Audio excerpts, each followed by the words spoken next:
Thank you so much, Ardi, for that, very sobering, I think, but enlightening talk. That as someone who has followed this for, I won't say decades and decades, but for the last. Can people hear me in the back? Yeah? Okay, great.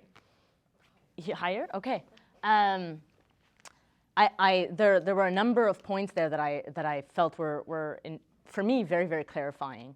I want to open up the discussion, but I'm going to take sort of the moderator's privilege to ask just a couple of questions that I think can open us up, some of which you actually preempted in your discussion. But I would like to sort of have you talk specifically about, what it is that we should expect to see when we see international law working.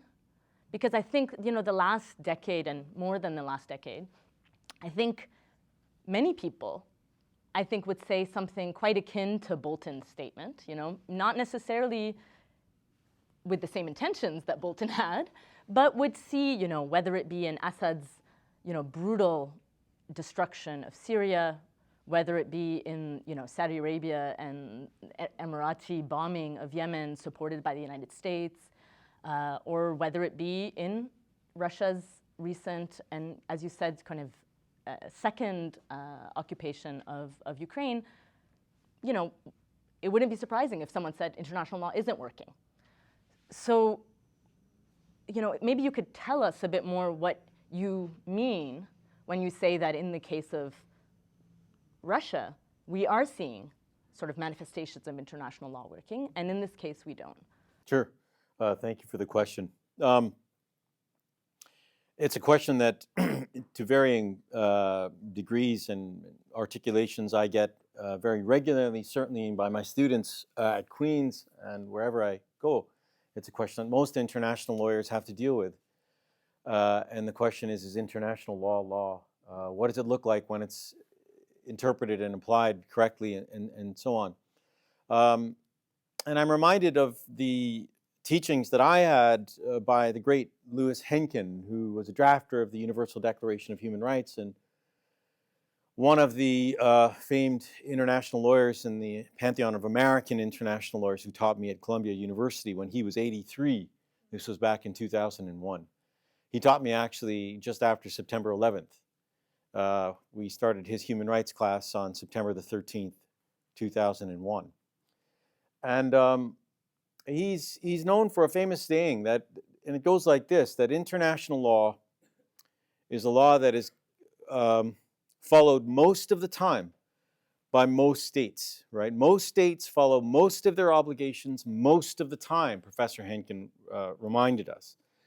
And when one considers the breadth of international law and what it covers, not only questions of war and peace, which make the 6 o'clock news, I date myself, of course, for that, but not only issues of war and peace, but everything from import of the clothes we wear and telecommunications and medicines and business and all manner of things in human endeavor. It is true, empirically speaking, that most states follow most of their international obligations most of the time. And so the question is, what happens when the law is not followed, especially in those big cases, those hard cases, as we might call them, where politics gets in the way or where political preference doesn't line up. And the first thing to do is to assess or acknowledge that international law doesn't operate in the same way that the domestic legal systems do. In the domestic realm, we have 3 branches of government, ideally have 3 branches of government: a judiciary, which is independent, the executive, of course, and the legislative branches. And they operate independent of one another, but there's a means to enforce. And on the international plane, international law is not so much enforced as it is complied with, right, through state consent. That's why the Canadians, though I poo-pooed their position, and rightly so, based on the jurisprudence of the court, can rely on an argument that if Israel hasn't consented to be before the court has no jurisdiction. This is a position that derives from a case called the monetary gold case. It's a monetary gold principle, but only applies in contentious cases, not here in advisory opinion cases. So if states have to consent to it, and they do most of the time, then international law as a body of law is still there. It exists. You see it. We see it operate every day. So what does it look like in a situation like Russia or Gaza when there seem to be gaps? Well, those gaps point up the requirement for states, third states especially, to do the right thing. That is, to attempt to enforce and move from a situation of compliance voluntarily by the state who is alleged to have engaged in wrongful actions to enforcement on that state. So look at the sanctions regime imposed on the Russians. It's made life a bit uncomfortable for some of the Russians. I won't say that it has ended the occupation of Ukraine by any means, but third states have the ability to act and can change the equation. Please don't tell me that if Joe Biden were to get on the phone with Bibi Netanyahu today and say it has to stop, or if the Biden administration were to stop the arms transfers, please don't tell me that the situation in Gaza would be different. It would be the same. It would be different. And everybody knows that. So the issue is one of political will. And this is where law becomes politics. International law is not perfect. It isn't a panacea. But it is a tool within the toolbox that we have as humans who organize ourselves politically on planet Earth to live better lives, more predictable lives, more just lives. And if we understand the limits of international law, which I try to do in my book, incidentally, but also its prospects, then we'll appreciate very much the entry points for action, constructive action, to try and make life better, to avert situations like that, which we have now in Gaza, without any guarantees that we will in the end. Yeah, it's very interesting. I mean, the way that I have come to think about this, and I work on asylum and refugee issues where states often don't abide by their obligations. As you said, most of the time they do, and in most cases. But over the last decade, we've seen and I wonder if this characterization you would agree with is, I think of international law as less, its strength not measured less by the actions of belligerents or the states that are, say, violating the norm, but by the actions of third states in response to that action. So that, I think, is a really, to your point, I think of a real gap in this particular issue. Okay, so I'll ask a second question and then I'll open it up. So you've given us a lot to mull on how, so far, international legal mechanisms have not served to bring about changes in the actions of states, particularly Israel in this context. But could you tell us, so to preempt or to stop further deterioration, but could you tell us more about the potential pathways or potential ways in which international law and legal mechanisms can serve in the future, either as for forms of reparations, for claiming harm done in the past, for enforcing things like the right of return, that future part of the title that we talked about. Yeah.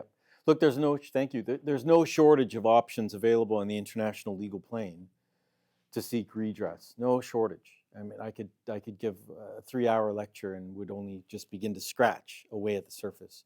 International law can be complied with, but also enforced at various planes. The domestic plane is one example. I had mentioned Common Article 1 of the 4 Geneva Conventions, to which pretty much every state on earth is bound because the Geneva Conventions of 1949 are ratified by every state, 194 states. There are a few that have not ratified it. And Common Article 1 of that convention requires all high contracting parties to respect themselves and to ensure respect others for the terms of the convention. And it also requires the duty to prosecute or extradite any person who's alleged to have been involved in or ordered the commission of grave breaches of the convention, war crimes otherwise. And of course, in the occupied Palestinian territory, there's no shortage of that. In Canada, we have domesticated this international legal obligation under the Geneva Conventions Act as well as under the Crimes Against Humanity and War Crimes Act, I believe is what it's called. And so our courts have jurisdiction to hear the matter, subject to some hurdles that must be passed by the AG and so on. The point is, I use it as an example, and only one of many, that domestically states have the ability, mutatis mutandis, to adjudicate, to prosecute, to extradite those persons who are alleged to engage in such actions. This is in part one of the reasons or one of the bases on which the Center for Constitutional Rights in New York City has taken a case against President Joe Biden, his Secretary of Defense, Stephen Austin, I believe his name is, and Anthony Blinken, the Foreign Minister, which is now working itself up before the Ninth Circuit of the U.S. Court of Appeals. I submitted an amicus brief in that case. And so domestically it can be done. Internationally as well, there are other fora. So, for instance, the International Criminal Court, which I've discussed. The Office of the Prosecutor has an open case. People wonder why he's not moving. He's got all kinds of information there, enough to issue arrest warrants, especially for the construction and planning and building of settlements. But at any rate, it's there. The second one is, another one rather, is the International Court of Justice. We've talked about how that is being utilized by South Africa. We can think, looking into the future, other states from the global south. Nicaragua has already started. They took Germany to court on the genocide, plausible genocide that is taking place in the Gaza Strip. And they've instituted proceedings. Hearings will commence in a few weeks. And I have it on good authority that there will be other similar cases brought. So these are just some, not all, of the mechanisms that can be used, and the legal ones. But then there are cultural mechanisms, there are economic mechanisms, there are all manner of political mechanisms that can be used to force a change. And I think that the events in Gaza today serve as an inflection point for all of us, that point up the divide, the sharp divide between the global south and the vast majority of the planet, thereby, and those few states in the G7 or G8, I don't know what they're calling themselves these days, who are the beneficiaries of years, centuries of settler colonialism and Western imperialism, the settler colonies, right? Who are the holdouts, as they were with the South African fight against apartheid. We will all remember Thatcher and Reagan, right, on that question.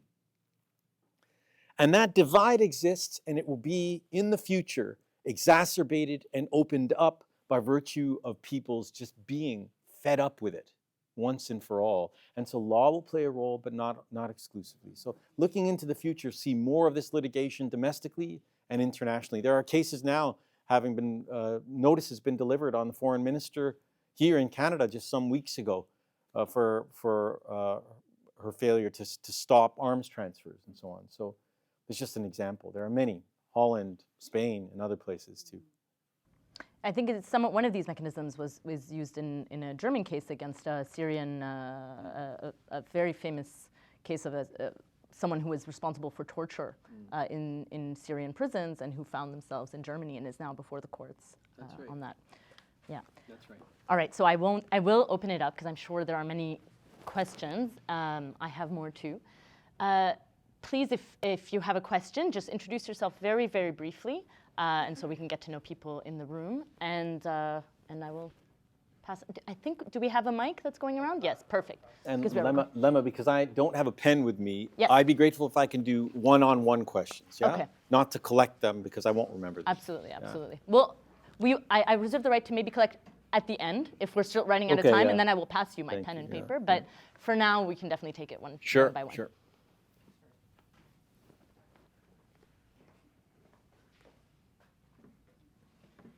Thank you. It was a very impressive presentation, and I've heard your other talks, but this one was very, very much to my own sense of confusion and worry. But I wanted to ask you. And do you want to just quickly introduce yourself? Yeah, no worries. Screen Shields. I was previously posted in the Middle East, Cairo, Tel Aviv, and Ramallah.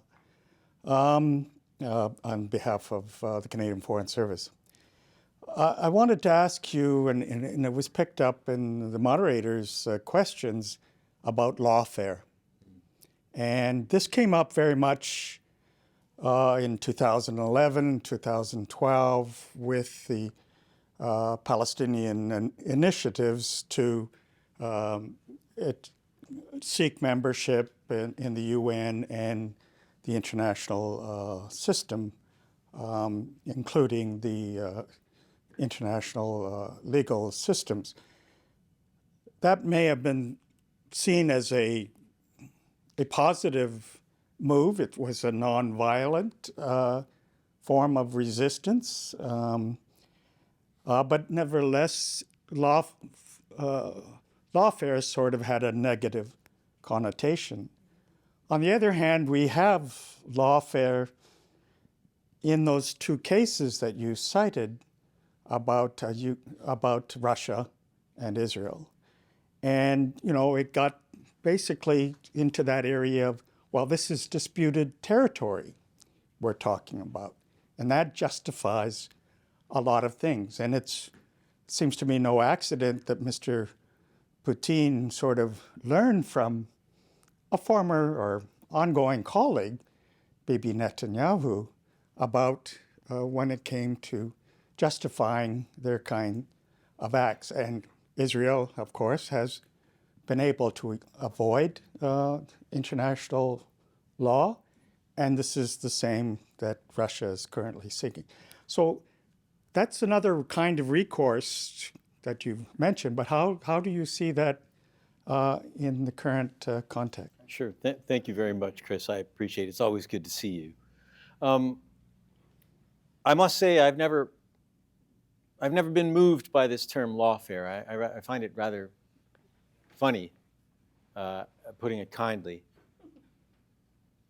I'd always thought that law was to be resorted to whenever people had issues, and that it would be preferable to do so, to resolve disputes and troubles pacifically, as I said earlier. And therefore, it is within the realm of the possible that in most any lawsuit, domestic or international, the side who finds themselves behind the ball, if you like, the defendants or whatever, having to answer the case, might want to disparage those who raise the case by suggesting that somehow the case lacks legitimacy, that it is a lawfare, that is an attempt to abuse rights, that it is vexatious, frivolous, and other such. It's nonsense. Some lawsuits on their merit, some lawsuits on the facts are indeed vexatious. And the courts can adjudicate that, and have for centuries. Jurisprudence is clear from jurisdiction to jurisdiction. There's law on that. What constitutes a frivolous lawsuit? Can it be dismissed on that basis? And so on. And other times, the courts indicate that there is some plausibility to the suit, and therefore will proceed. I find the attempt to use this term lawfare unmoving. And so beware that, especially when we look at the South African move against Israel. Right? So the way it's being portrayed by the spin doctors in the West is that this lacks merit. We disagree with the premise of the case, meaning the Jewish state committing genocide? Oh, shock and horror. It's a blasphemy. Indeed, the Prime Minister of Israel said it's anti-Semitic to even suggest it. Well, the court has a different view.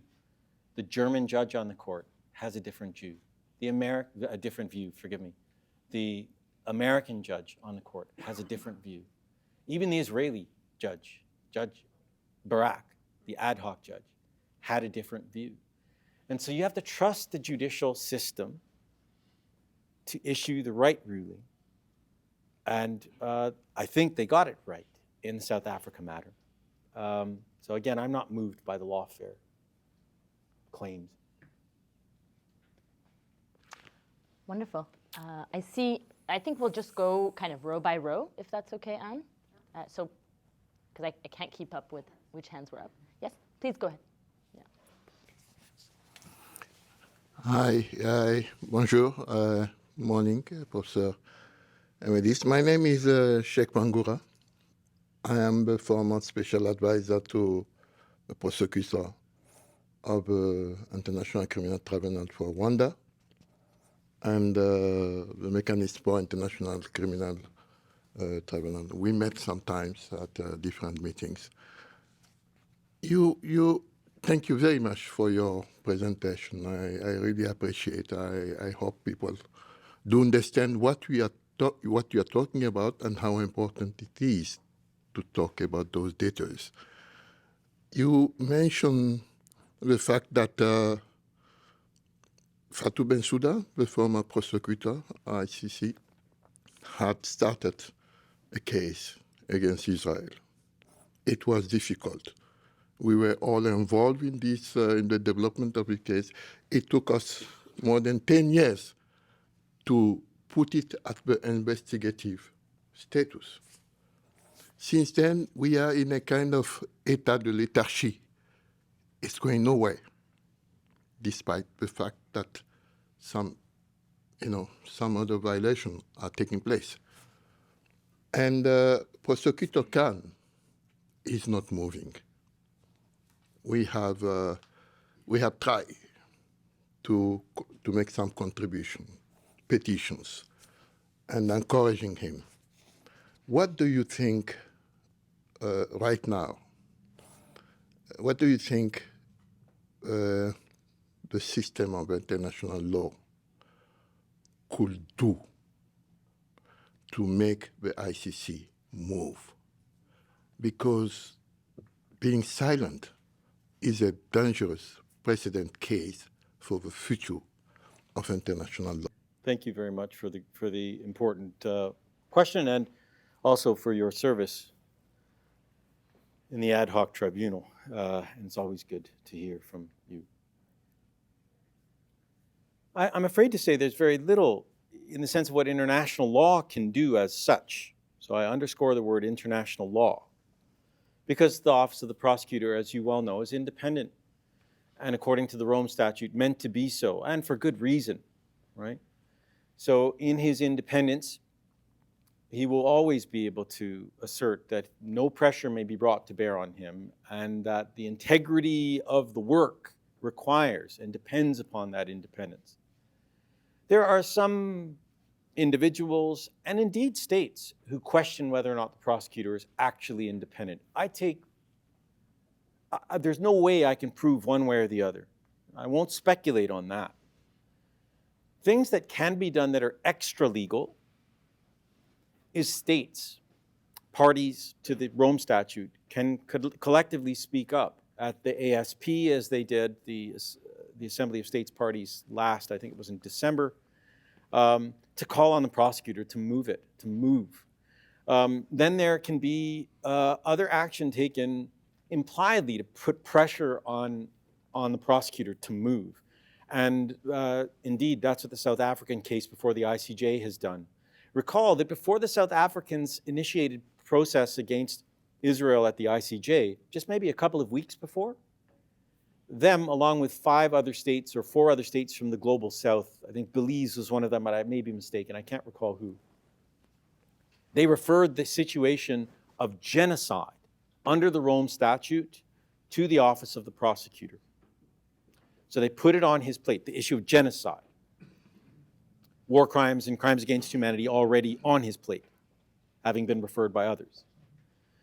And so 2 weeks later or so, they launched the case at the ICJ. Prosecutors, if I were sitting in the prosecutor's chair, I'd probably be looking at the situation going, pressure's on. States want me to move. Okay, but it comes with another side. Well, now that genocide is before the ICJ, I don't think I want to move on that until they pronounce themselves. And if it will take 4 or 5 years for them to do so on the merits, I can rest on genocide. Right? But you did see some movement, ever so slight. He visited Rafah. He took a picture of himself on an Israeli settlement in East Jerusalem, saying that he was in Israel. Rather odd. Really, he's got bad handlers, right? He's indicated that in his public statements that he's keen on focusing on settler violence, which strikes me as odd because the issue is not the violence committed by the settlers. They are merely the ants involved in the bigger construct. He needs to focus on the big chiefs who are responsible. So I don't know where it'll go, but pressure can be brought to bear, political, not so much legal. That's great, and thank you so much for joining us. Wonderful to have you with us.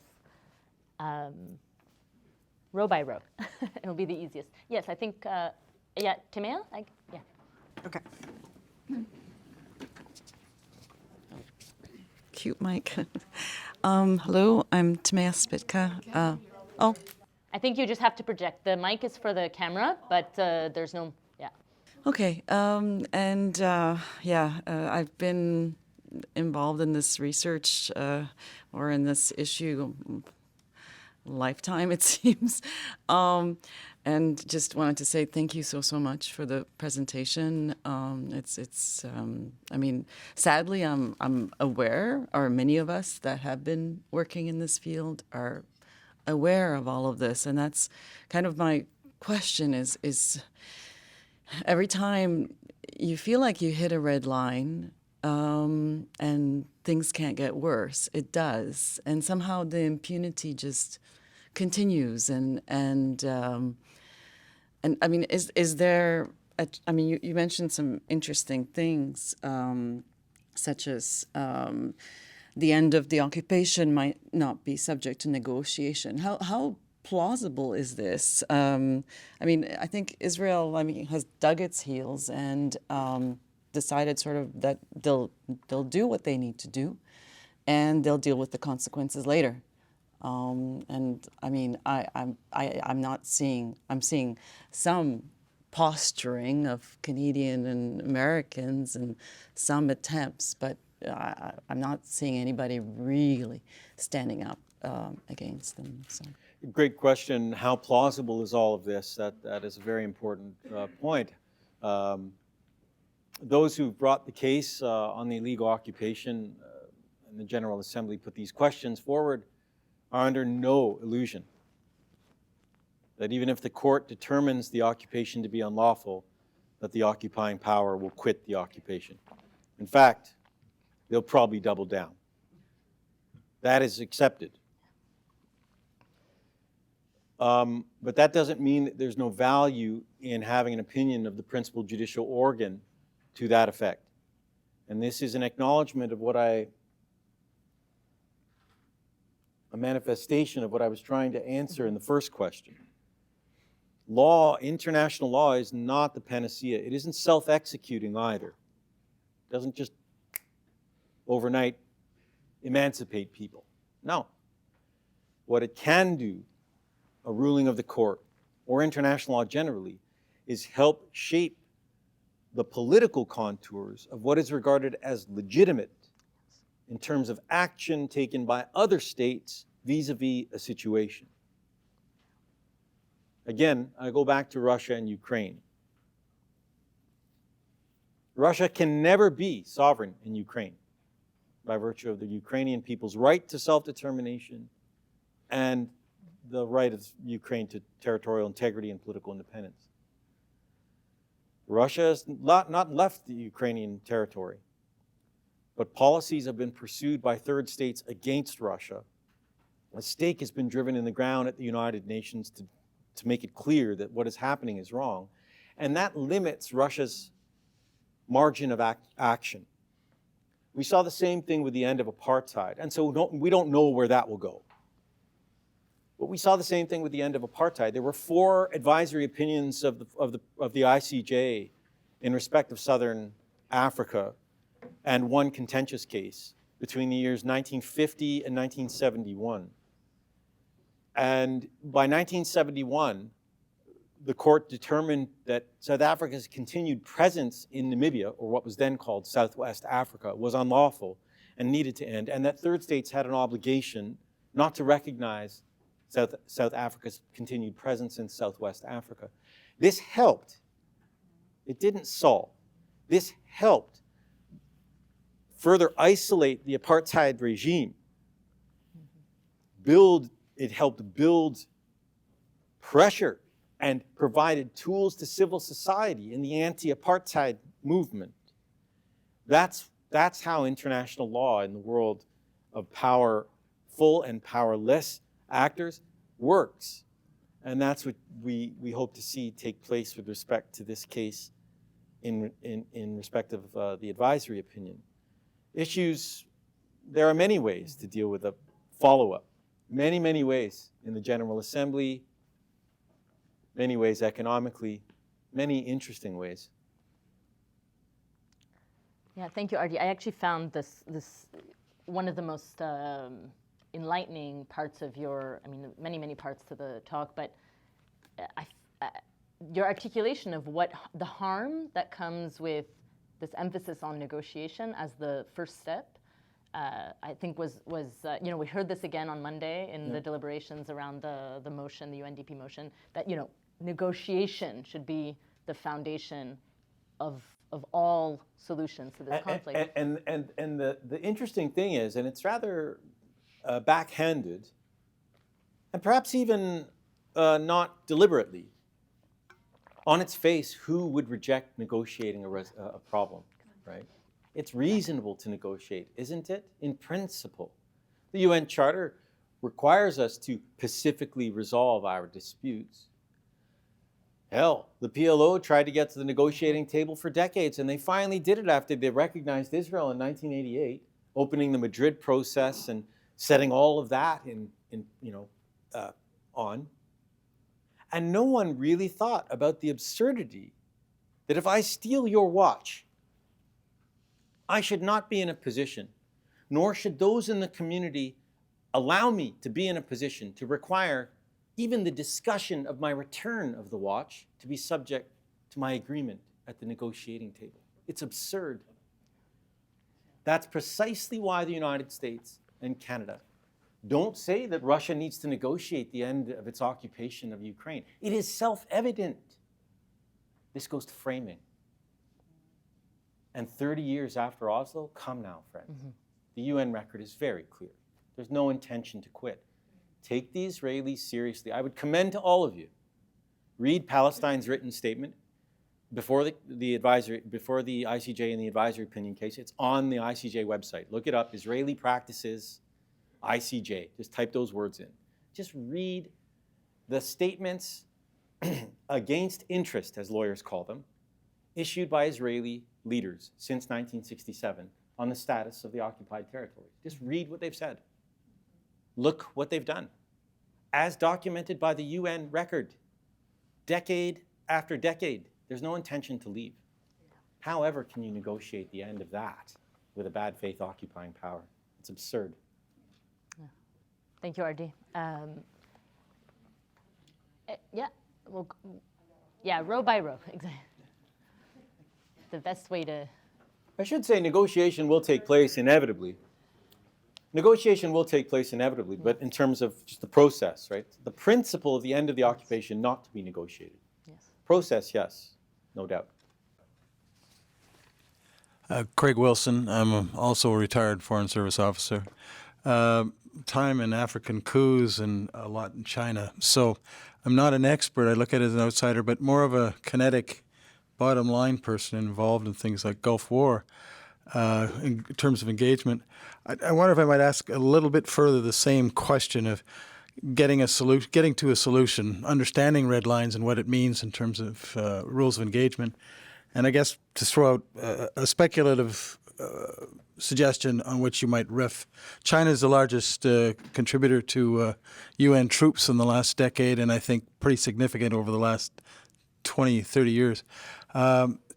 So the thought is for you to riff against that the Indians and the Chinese and the Americans are offered the chance to participate in putting troops on the frontiers or the border lines because it seems to me, this is the speculative point, that unless you do something kinetic like that, you're not going to be able to deal with the imbalance in force and the willingness on one side, well, both sides actually, to pursue their means when frustrated in a manner that just causes the whole system to circle the toilet one more time. I leave that to you. If looking at that actual decision, I guess if you could touch on the issue of the massive barriers, the walls, and do they get taken down as a means to move forward? Thank you for the question. It's a touch abstract for me. I wonder if you might explain to me, when you mentioned the Chinese and the Indians and the Americans on the walls, are you suggesting troop deployment to Gaza? I'm not entirely clear what it is you're suggesting. Yeah, I'm suggesting troop deployment on the borders to ensure that they're respected. And I have in mind the Canadian contribution of one life of a military observer in the Golan Heights 30 years back. There's no respect. Without respect, you don't get understanding. So you've got to start with respect. And I think it requires, this is my practical observing in mind games, you aren't going to solve it without foreign troops on the borders. They're not capable on either side of doing it themselves, it seems to me. Okay. Yeah, no, thank you very much. I think in principle, the idea has been floated, and for years, certainly by the Palestinian side, that there should be an international protective force. This came very late, but in 2000, in terms of the time over which the Palestinians have been clamoring for such a force to be deployed. But in 2016, I think it was, I was invited to brief the United Nations Security Council on that very issue, protection of the civilian population in the Gaza Strip. I was invited by Egypt and Bangladesh, I think it was, something like that. And I made the suggestion that the United Nations authorize a presence there. Of course, everybody understands where the limits are, because the presence would need to be authorized by the Council. And the Council is under the grip of, at least on this issue, the P1. And so, yeah, I said that deliberately, the P1. About 90 vetoes passed by, I think, the United States since 1945 in the Council. Over half, or just over half, I think, dealing with Israel, or maybe half dealing with Israel. So the next state P5 member, Russia and the Soviet Union, has only issued half that number. So all this to say, you wouldn't be able to do that. But creative lawyers and creative politicos in the General Assembly who might be excised, say in the G77, right? They might say, let's pass a GA resolution and establish or recommend the establishment of a body, and let's troop deployment, and let's give it resources. I'm now thinking off the top of my head, riffing as you invited me to do. And then just test the waters and see just how serious are we as states members of the United Nations and high contracting parties of the Fourth Geneva Convention, whether or not we're willing to put our money where our mouth is. Will the Egyptians let us into Rafah, around that area? Unlikely, I think, because you would have the deployment of force, overwhelming force by the Israelis against this force, and it might be very difficult. But you might have the deployment of non-armed UN observers. Yeah, not a simple thing. But how about this? Something a bit simpler, really. Look at first principles. Take the Palestinians seriously. 57 years of occupation. That's not occupied territory anymore. It's colonized territory and conquered territory. Require the Israelis to end the occupation and place pressure on the Israelis at every way you can in the GA, in bilateral relations, etc., to let them know that they can't carry on business as usual. Israel is Israel. They have a right to exist. They have a state of their own. That state just isn't Palestine, the occupied Palestinian territory. Wonderful. My name is Barbara Shenstone. I worked with Ardi, in fact, in the West Bank when we were both at UNRWA. I was director with UNRWA for the West Bank between 2007 and 2011. Ardi, I'm sorry, I haven't read your book. We met the other day and I didn't know about it, but I look forward to it. But I would like to ask you about the role of the United Nations legally. Has the United Nations done enough? I mean, I'm talking about resolutions of the General Assembly, but on the ground in highlighting these issues, in what could it have done or can it do or has it done enough over the years in terms of the protection of rights of Palestinians, or in terms of the resolution of this terrible thing. The other question I have is a bigger one, and I don't know if it's for today, but one of the, of course, these events in Gaza seem cataclysmic. They are cataclysmic for the Gazans, and for those of us who have worked with Palestinians, we all feel very badly about it. But it feels cataclysmic also, possibly, to me, but this is, I'm not sure about, because I think my personal emotions are mixed about this. It feels cataclysmic in terms of world peace, in terms of international law. If you can do this, and our democratic states don't even call for ceasefires and say things that are against the premise of the engagement of the International Criminal Court, and you see states like Britain introducing laws that are going to decide whether members of parliament can speak to people, activists in their own society who have views on contentious issues. If you criminalize public demonstrations and redefine extremism, this seems fundamentally frightening in terms of a global precedence for the behavior of states and the international order. Thank you, Barbara. It's always good to see you, Barbara. Barbara and I spent years together, and we would have these morning briefs. I would walk in, along with a few other staffers that answered to Barbara, and she'd just sit at her desk and say, "Tell me." And we would have these half-hour sessions talking about the operations of of UNRWA on the day, in the field, and issues that arise. And they would be some of the most interesting conversations. And I'm grateful to be with you, Barbara, and that you're here. I shall never forgive you for not having read my book last night. Yeah. And of course, you ask pointed questions, Barbara, that are easily answered in 30 seconds. I'll start with the second question. Look, I share your fear.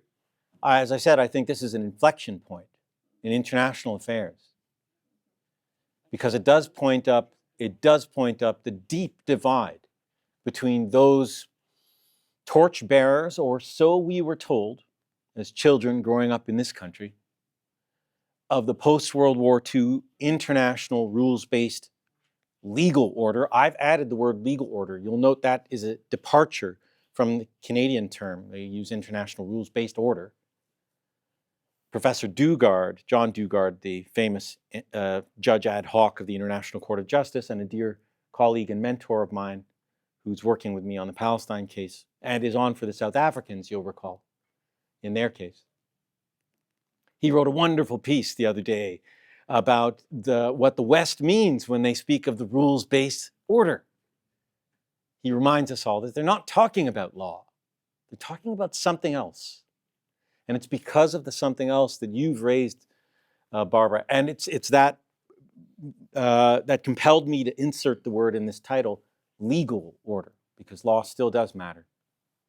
I haven't the faintest clue where we're going to go, but I do know, Barbara, that if we're to salvage that which we were told exists in human rights, the United Nations, the UN Charter, the principles of never again for everyone and anyone at any time, if any of that is to matter some 75 years on or thereabouts, then we must hold firm on our principles. We must do something really simple, which I've tried to do here today, which is to call upon everybody, regardless of what our different political positions might be on any given issue, to simply agree on one position: universal application of norms, regardless of who is involved, right?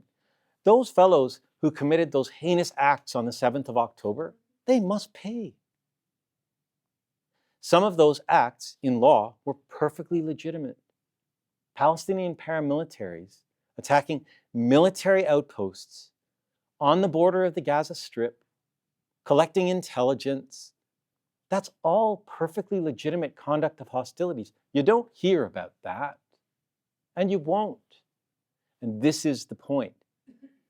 We need to treat like cases alike. Those same Palestinian paramilitaries, when they attack civilians or civilian objects or take hostages, all of that perfectly criminally liable and for which there must be accountability. But not alone. Israel argues it has a right to self-defense. Self-defense, yes, must also be proportionate. It must also be necessary to repel the attack. The attack has long been repelled on the 8th or the 9th of October, indeed. And the pressures and the violence that they've meted out is clearly retributive. And we need to take them seriously. The High Command has said exactly what they're doing, and they're doing it.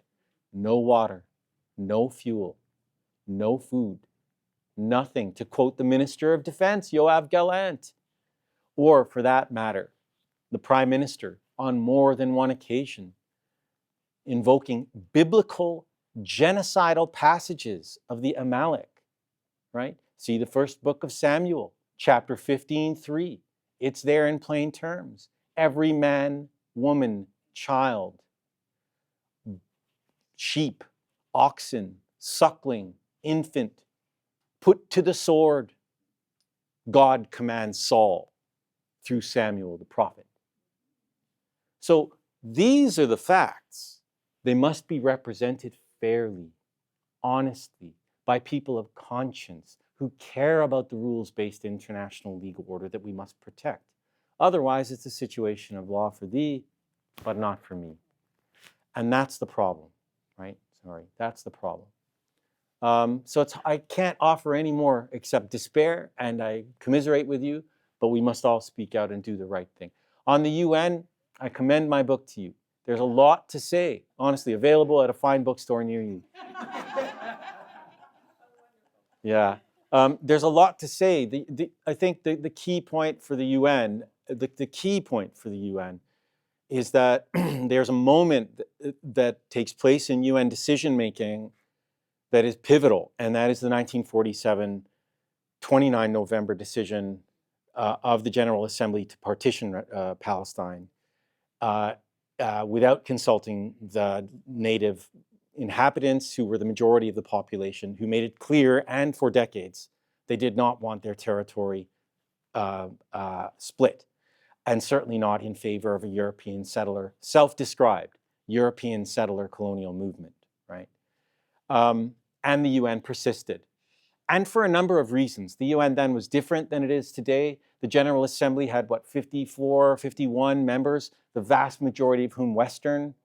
This is a period of late empire. We're told it's a rule of law period following World War II, but the rule by law period, which I fashioned, that existed in the interwar period and through the late colonial era continues on in UN decision-making. I read the record very carefully, thousands of pages, as to why the General Assembly did this, why they violated international law by doing so, the violation of international law being the violation of the Palestinian people's right to self-determination as a Class A mandate, recognized as far back as 1919. And they did so, and expressly so, without reference to international law. They needed to resolve, the General Assembly, dominated by the West, needed to resolve the so-called, in their terms, Jewish question, especially after the Holocaust. Of course, you could understand the imperative. No question about that. I quite agree with it. But at the expense of a people that had nothing to do with the Holocaust, that weren't European, and who had this European settler colonial, self-described, I underscore, movement imposed on them and by the United Nations, come what may. So I set that out in chapter 4 of the book. I look extensively at the UN record to explain what's happening. And then everything that happens with the UN thereafter, the establishment of the unique regime for Palestinian refugees, different than UNHCR, in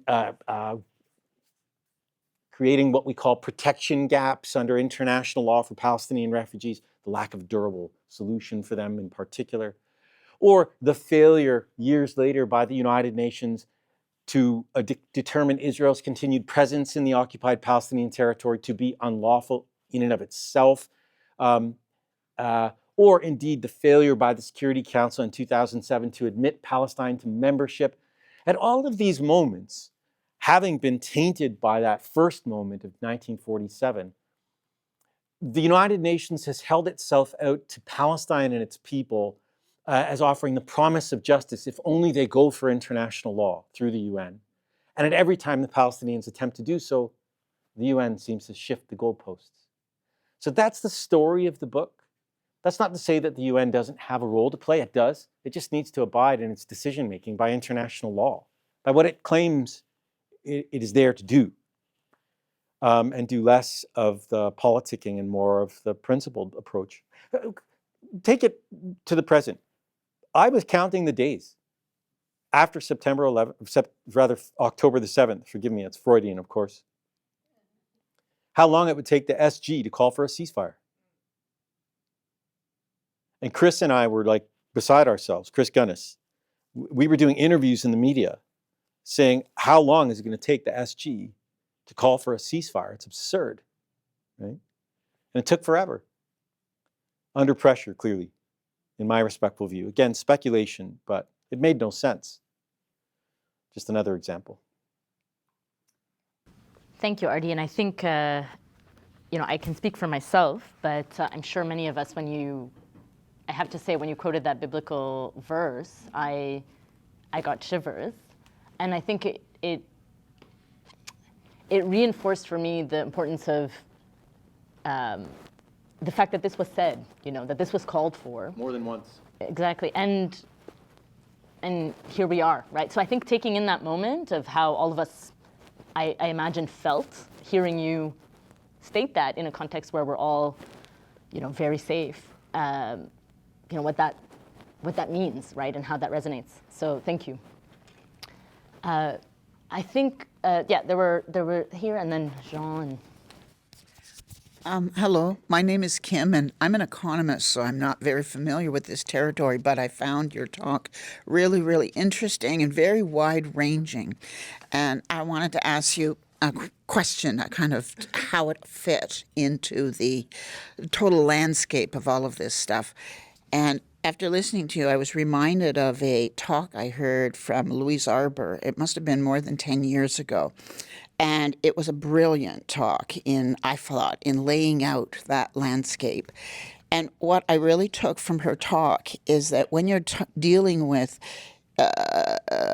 international crimes of the type that you're talking about, the biggest issue is not what the court does, but whether you can get to the court, who gets to the court, and what type of information and charges and so on get to the court. And it seems to be just as true now as it was 10 years ago. And I think about how the regime of international law that you talked to has been around for, I think, less than a century. And we've had sort of 2/3 of it in the previous century and 1/3 of it in this century. And you talk about an inflection point, especially with the global south and so on. But this is kind of a big transition, I suppose you might say. And then I think about how you spoke of Canada's place in this. And what I heard was kind of shocking to me, because I heard a lot of incoherence that I had no idea existed, because I'm a person who reads, the news every once in a while, and it just isn't out there. And then I wondered whether this type of incoherence, and this is sort of my question, is related to this transition. Does it make it more difficult to have a principles-based policy of a country in this area? For example, you spoke of Myanmar, and then sort of what I kind of would put colloquially, what you said is that Canada was sort of turned into a pretzel, because having made its arguments for Myanmar, how could you make the same arguments for somewhere else? So my question is this transition, if that's how you see it, making it more difficult for countries, especially countries in the G7, as you've pointed out, and in particular Canada? Is it making it more difficult? Is it the same for other countries in the G7? And as far as sort of where it's going, I think I heard you say you haven't got a clue. Is that correct? Yeah, yeah. Thanks for the questions. I do think it's making it more difficult for countries in the G7. Um, and I think that's inevitable, right? As more people are aware of what's happening and fed up with what is happening, they speak out. You know, hundreds of thousands on the street at Trafalgar Square, and in New York, and here in Ottawa. People who have no stake in the game other than the fact that they're human and are fed up with watching other humans show their plausible genocide on screens, on telephones, in live, right? That produces a discussion and a pressure on states like Canada and the United Kingdom and Australia and the United States, who have to answer for it, right? Who have to answer, why ever do we continue to support this? Now, it's a politics, right? There's a politics to this. There will be holdouts, and you're seeing that now with Joe Biden refusing to make the call to his dear friend Bibi to stop the war, even though he has the ability to do it, to pull the plug on it. And if it's not the phone call, proverbially speaking, action can be taken at the White House to stop the arms transfers. And so it is making it harder. And I think that's the point. Civil society using principles of law and just downright morality, basic principles of morality, to try and push their governing authorities to do the right thing, right? I take great heart, for instance, from engaging with Avi Lewis, who many of you will know, is a member of Independent Jewish Voices. And I was at the UBC about a month or two ago giving a talk in conversation, much like I'm doing now with Professor Murad, with Avi. And we had a wonderful chat. And Avi speaks truth to power. He calls out the Canadian government. And he has a big voice and a following. And there are many Avis. And the hope is that the more people stand up and say and do the right thing, the more pressure will be brought to bear on states and make it harder for them to justify the positions that they take and ultimately make change. You saw what happened with the non-binding resolution initiated by dear Heather McPherson, MP from Edmonton, with whom I worked on that. And I point that out as a point of pride. She is a leading light and a bright and shining light of principle and universal application of human rights and norms in our House of Commons, and we need more Heather McPhersons. Who knows where it will go? I hope that the arc of justice, as Martin Luther King said, the arc of history bends toward justice. But I'm reminded, and I'm constantly reminded by Professor Michael Link of this fact, that it was Jesse Jackson who said, but we must make that arc bend towards justice, right? And so that's where the people get in, you and I and other people of conscience. Yeah, I mean, it seems like there's some, last night Blinken said that the U.S. is now going to be bringing forward a UN Security Council resolution for an immediate ceasefire. I mean, whether that's people pressure, other kinds of, but, Even recognition. People are starting to talk. The UK government, even Biden mentioning recognition of Palestine. Why ever would they do this? Because they realize what's at stake. The occupying powers said there will be no Palestinian state. So if they're going to put paid their policy over the past 30 or 40 years, if they're going to deal with it, they have to pull a holding operation, recognize the state of Palestine, do it. Let the occupying power know they can't have sovereignty in that territory. That's. I think Jean, is next. No? Oh, okay. No. Okay.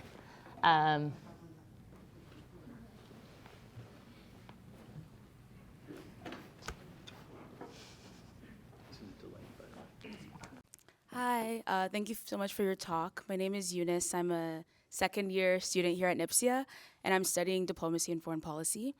As a previous legal counsel for UNRWA, we've seen over the past few months that countries have decided to pause their funding to UNRWA due to allegations against UNRWA staff, including Canada. Since then, they've said that they will continue the funding, but we've seen other countries like the US decide to wait for the results of the inquiry. So we kind of know the humanitarian implications of that, for Palestinians in Gaza. But I'm wondering if you can talk about the legal implications for UNRWA and what this means for the future of the organization, who's providing almost like over 90%, probably more at this point, of aid to Palestinians in Gaza. So what does this mean for the future of the organization? And also, I guess, the implications of countries pausing funding for such a major organization due to allegations against organizational staff. Thank you. Wonderful question. And good luck to you in your studies. Yeah.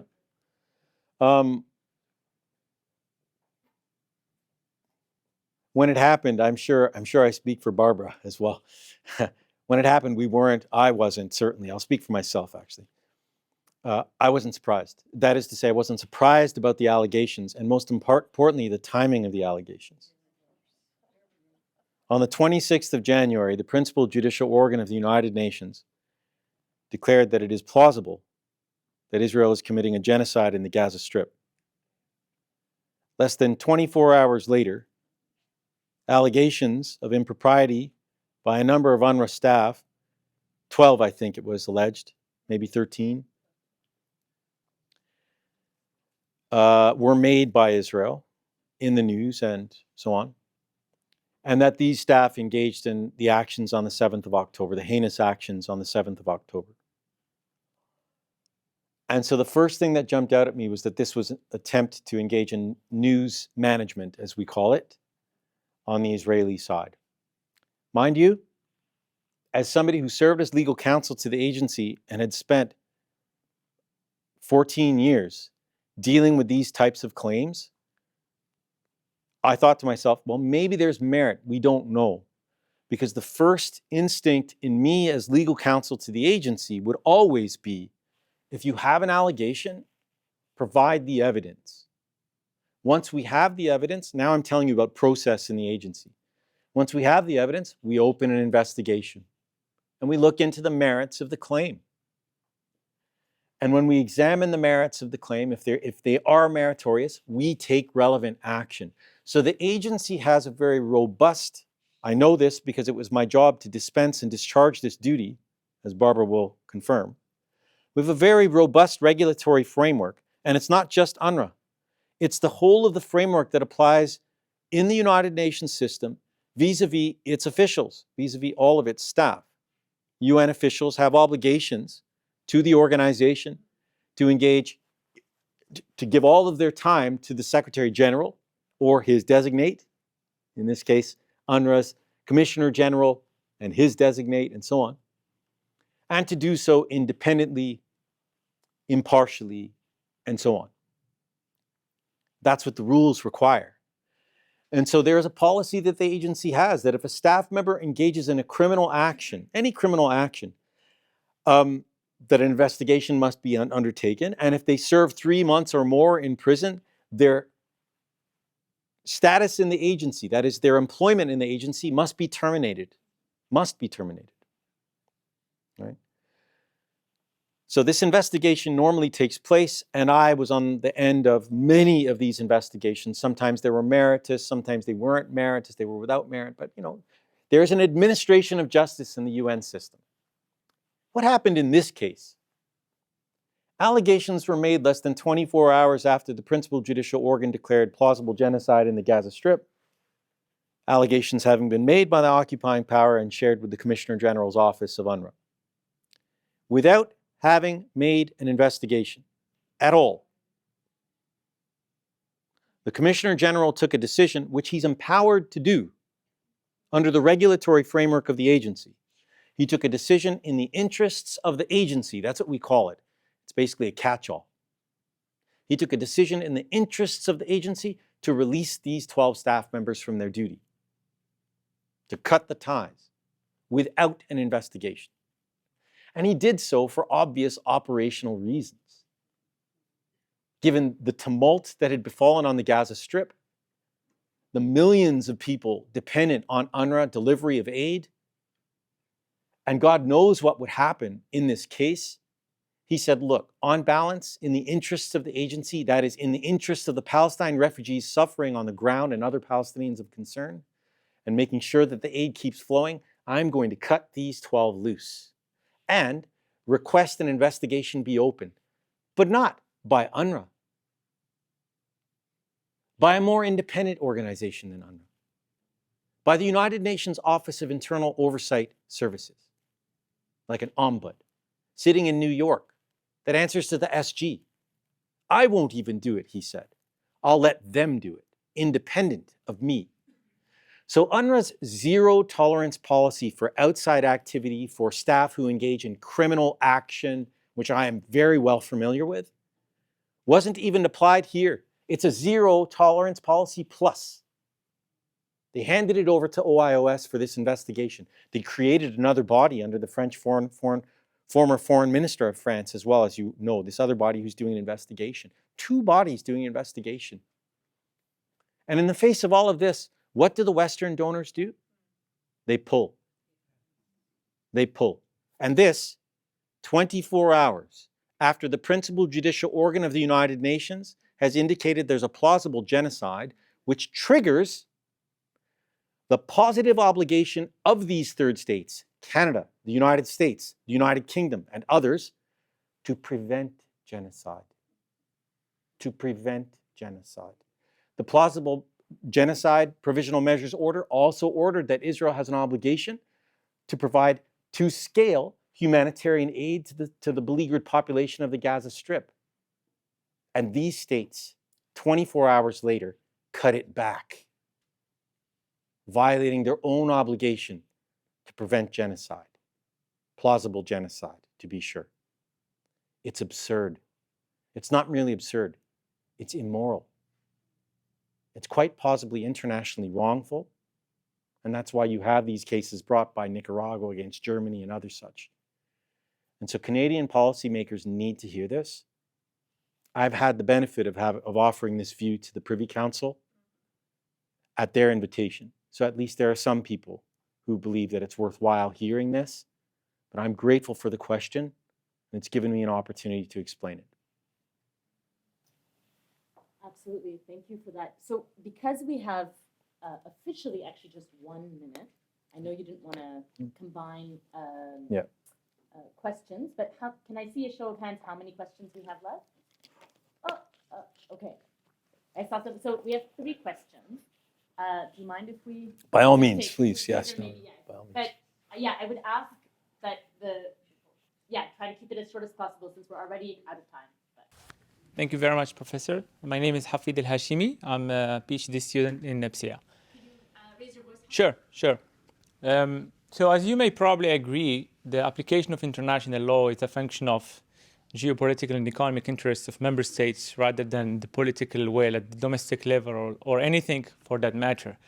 And ongoing Israeli aggression against Palestinians is unprecedented in terms of magnitude, but it's not different in terms of nature.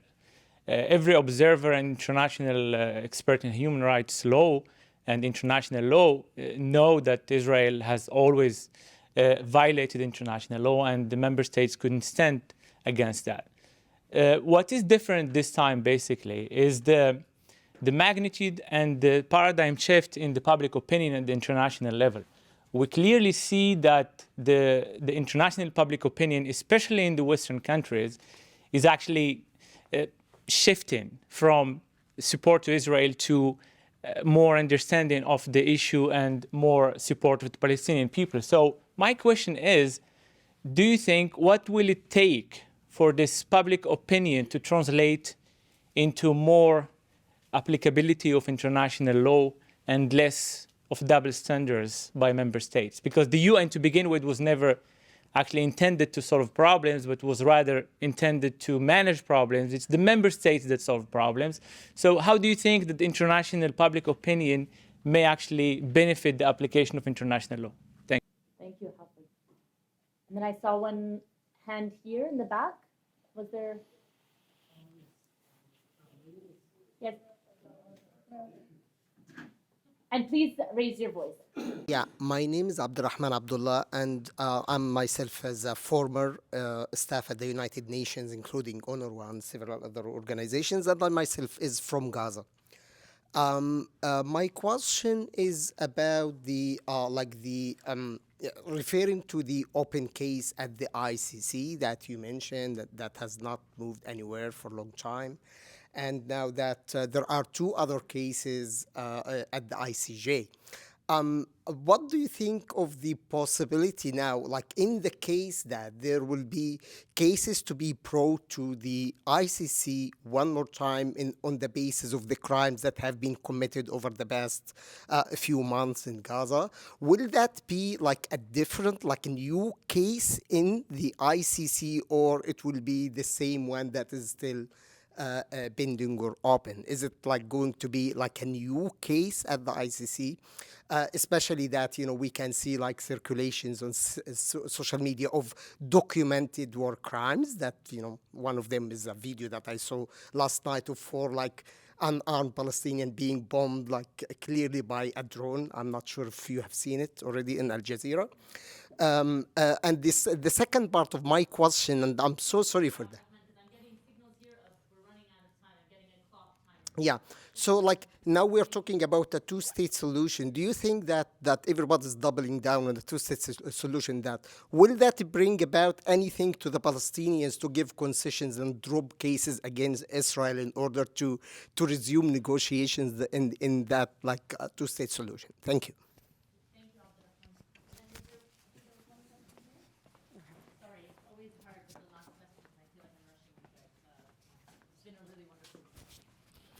Thank you. My name is André Bourassa, former Trade Commissioner, Government Senior International Policy Advisor.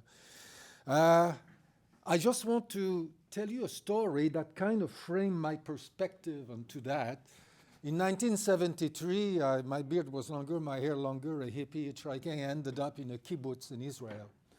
And in the kibbutz where I was, there was 6 other gentlemen who were from Winnipeg. They were Jews.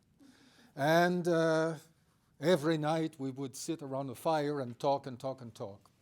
And obviously the topic of the conflict came at the time. And very soon I was informed that this was not a conflict between Israel and Palestinians. It's got nothing to do with it.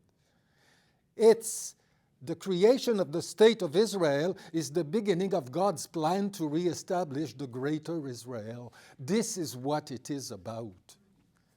So for them, this was very, very clear. And they expressed a lot of sorrow for what happens to the Palestinians. But what can we do? It's God's plan. Yeah. So they were saying, but I said, if you have to reconquer, why didn't you do in 67? He said, it was clear the world would not accept it. So now we had to change strategy, and it's going to be little bits and pieces chewing. So we will never make peace, because if we do, we stop the dynamics that will allow to keep making progress and showing up pieces with it. But I said, what if something happens? Somebody wants to make peace. They say no leader will be allowed to make peace. He will be removed from. That's a fascinating story. I wonder if you have a question that emanates from it. So what I say there, if you take that perspective and you talk about the law, how does it play together?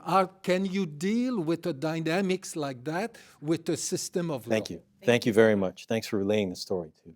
If you forget any, I have quick notes on the questions. The first is around what is the effect of international public opinion? Can we have any hope for that? Short answer is yes. I don't share the same assumptions you do. I do partially, but not wholly. You sound to me to be a real realist in your approach. And again, I partially share. I invite you to read my book. You don't have to buy it, but you'll get a sense of where I come from in that regard. I do believe that law matters. I do believe that people of conscience can press their governments to make the right choices, and that is possible, and states can do the right thing. And indeed, both their state interest and points of principle can coincide. You just need to have people who are willing to do the hard work, and that exists at civil society, in the academic realm, in the political realm, and so on. Heather McPherson is a perfect example of the type of work that's required. You got to get your hands dirty. It can be done. The second question, my dear Gazan friend in the back, there are no series of cases on Palestine at the ICC. There is what we call a situation.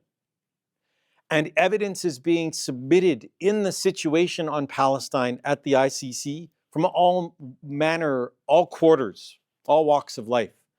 And that evidence covers online the submissions having been made to the court. It doesn't mean there's a new case as such. The next stage in the process is for the Office of the Prosecutor to conclude that there's a reasonable basis to issue arrest warrants for persons who are alleged to have engaged in violations of the Rome Statute in the territory of Palestine, being the West Bank, Gaza Strip, and East Jerusalem, regardless of whether they're Israeli or Palestinian. And that's what we're waiting for. That's what we're waiting for, and we don't know where it will go. You had a second question that escapes me? The second question was about whether the sort of efforts to work towards a two-state solution take I got it. concessions as it yet. Yeah, I got it. No. There are some people who believe that by dangling out the two-state framework, or say recognition of Palestine, that somehow that will get the Palestinians to walk these cases back or slow roll them, or indeed withdraw them.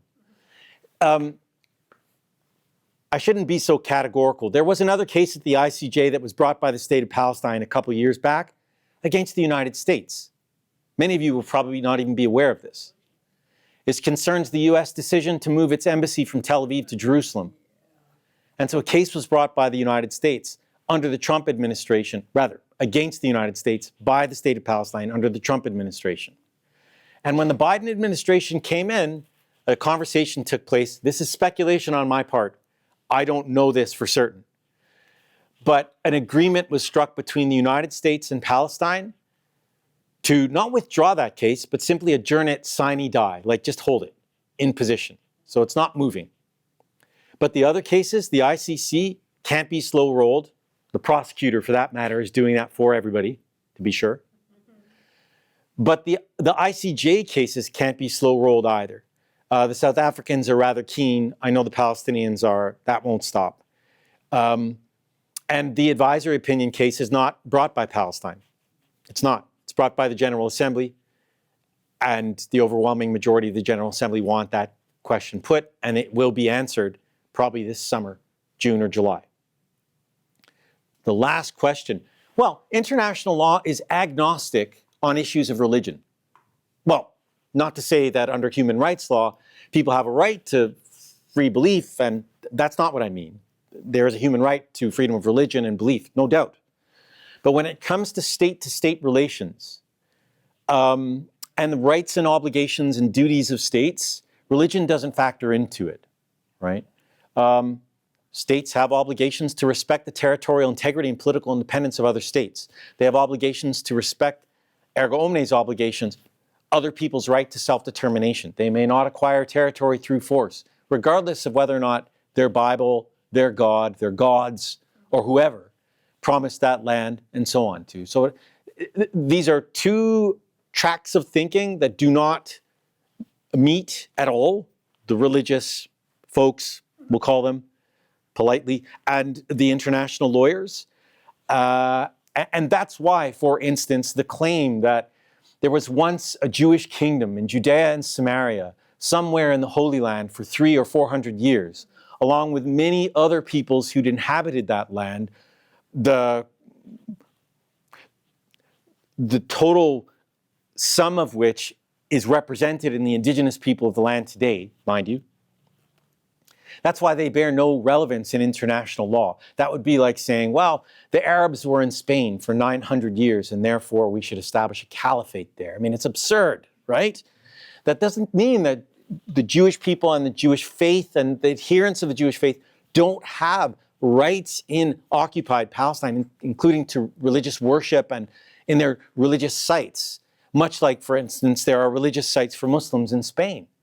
But those things don't trump or vitiate statehood claims, territorial integrity and political independence of the Palestinian people in occupied Palestinian territory, or for that matter, Spain in the Iberian Peninsula. There you have it. Well, thank you so much, Ardi, and thank you everybody for a wonderful Q&A, very rich. And again, I want to thank you again for a rich discussion and putting so much on our plate. Well, thank you. Thank you. You did a wonderful job. Really, you're really good at this. Yeah.